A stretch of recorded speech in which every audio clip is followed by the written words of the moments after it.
ನಮಸ್ಕಾರ ಎಲ್ಲರಿಗೂ, welcome back to my channel. ಯಾರಾದರೂ ನನ್ನ ವಿಡಿಯೋನ ಸಬ್ಸ್ಕ್ರೈಬ್ ಮಾಡದೆ ನೋಡ್ತಿದ್ರೆ ದಯವಿಟ್ಟು ಸಬ್ಸ್ಕ್ರೈಬ್ ಮಾಡ್ಕೊಳ್ಳಿ. ಇಷ್ಟ ಆದರೆ ಒಂದು ಲೈಕ್ ಸಹ ಕೊಡಿ.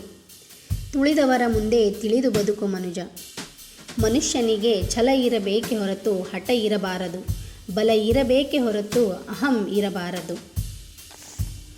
ನಿಮ್ಮನ್ನು ಬೇರೆಯವರೊಂದಿಗೆ ಹೋಲಿಸಿಕೊಂಡಾಗ ಬೇಸರ ಪಡಬಾರದು, ಏಕೆಂದರೆ ಚಿನ್ನ ಮತ್ತು ಅನ್ನ ಎರಡಕ್ಕೂ ಅದರದೇ ಆದ ಮಹತ್ವವಿರುತ್ತದೆ. ಸಮಯ ಸಂದರ್ಭ ಬಂದಾಗ ಮಾತ್ರ ಅವುಗಳ ಬೆಲೆ ತಿಳಿಯುತ್ತದೆ.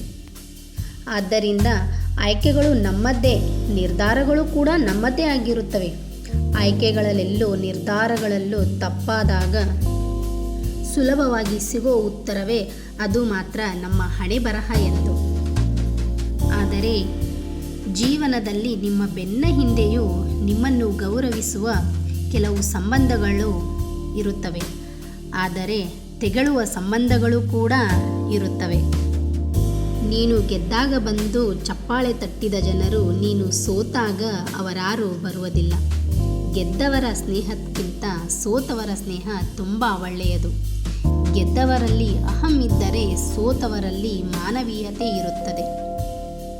ಆದ ಕಾರಣ ಸಾವಿರ ಸಂಬಂಧಗಳು ಇರುವುದಕ್ಕಿಂತ ನಮ್ಮನ್ನು ಅರ್ಥ ಮಾಡಿಕೊಳ್ಳುವ ಒಂದು ಸಂಬಂಧ ನಮ್ಮ ಜೊತೆಗಿದ್ದರೆ ಸಾಕು.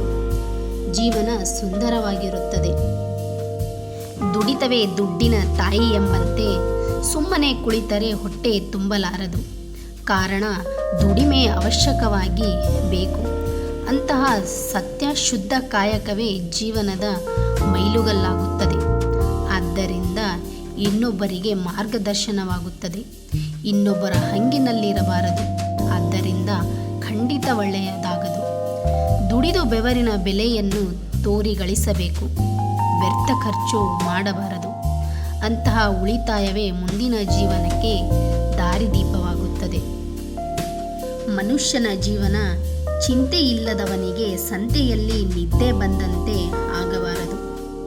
ಏಕೆಂದರೆ ಮನುಷ್ಯನಿಗೆ ತಿಳುವಳಿಕೆ ಶಕ್ತಿ ಇದೆ, ಯೋಚನಾ ಶಕ್ತಿ ಕೂಡ ಇದೆ.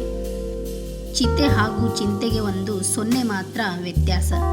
ಚಿತೆ ಸತ್ತಾಗ ದಹಿಸಿದರೆ ಚಿಂತೆಯು ಜೀವಂತ ದೇಹವನ್ನೇ ಸುಡುತ್ತದೆ. ಚಿಂತೆಯಿಂದ ಕೂಡಿದ ವ್ಯಕ್ತಿಯು ಎಂದಿಗೂ ನೆಮ್ಮದಿಯಿಂದ ನಿದ್ರೆಯನ್ನು ಮಾಡಲಾರ. ಆದರೆ ಚಿಂತೆ ಇಲ್ಲದ ವ್ಯಕ್ತಿ ಎಂತಹ ಗಲಾಟೆಯಲ್ಲಾದರೂ ನೆಮ್ಮದಿಯಿಂದ ನಿದ್ರಿಸುತ್ತಾನೆ.